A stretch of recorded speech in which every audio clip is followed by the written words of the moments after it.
Takot ba sa barbero o parlorista ang inyong mga, o takot ho ba sa barbero o parlorista ang inyong mga anak? E paano na sila pag magpapagupit ng buhok? Sagot po yan ng mga kirisalon na ibibida namin sa inyo. Bukod kasi sa gupit, may mga libangan din silang ino-offer sa mga bagets. Kaya naman panoorin po natin ito. Mga kidig kapuso, ngayong umaga, pupunta ako sa mga kids salon kung saan ang pagpapagupit is always fun. Tara, samahan niyo ako!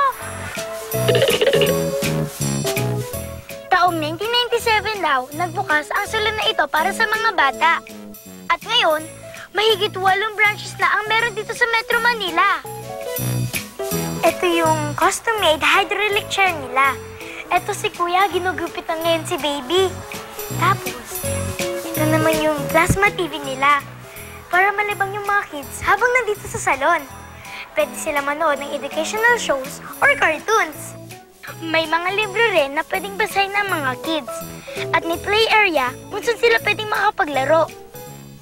First haircut certificate po ni Baby na pinoproduce po siya kapag usually pag first haircut po, nag-a-avail po yung mga customers ng gano'n. Membership card is 100 pesos lang po siya. Then lifetime na po kasi yun. Then transferable po yung card. Nandito ako ngayon sa Taguig City. Isa ito sa mga bagong salon for kids and adults. Pagpasok pa lang, tsak na mai-enjoy na ng mga bata. May mga specialty chair at syempre, pwedeng maglaro, manood ng movie o magbasa dito. That private room is our favorite since that is parang storybook type na theme namin. So, Princess Cinderella.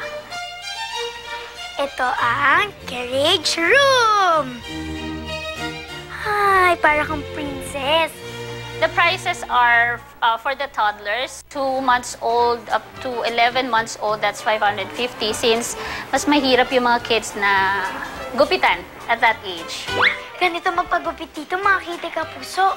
Bibigyan ka na ng certificate pag first time mo magpagupit. Para sa mga fan ng isang sikat na manika, ikatutuwa ninyo ang salon na ito sa Pasig City. Binuksan raw kasi ito para maayusan ng mga batang kikay at mahilig din sa dolls. At bukod dito, pwede rin bumili ng laruan at magpalagay ng glitter tattoo. Sa Bonifacio High Street naman, hair and makeup sa halagang 300 pesos ang maaaring ma-avail dito.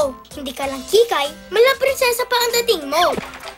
Oh, mga kidig kapuso, may napili na ba kayong salon? San man ang napili nyo, just have fun!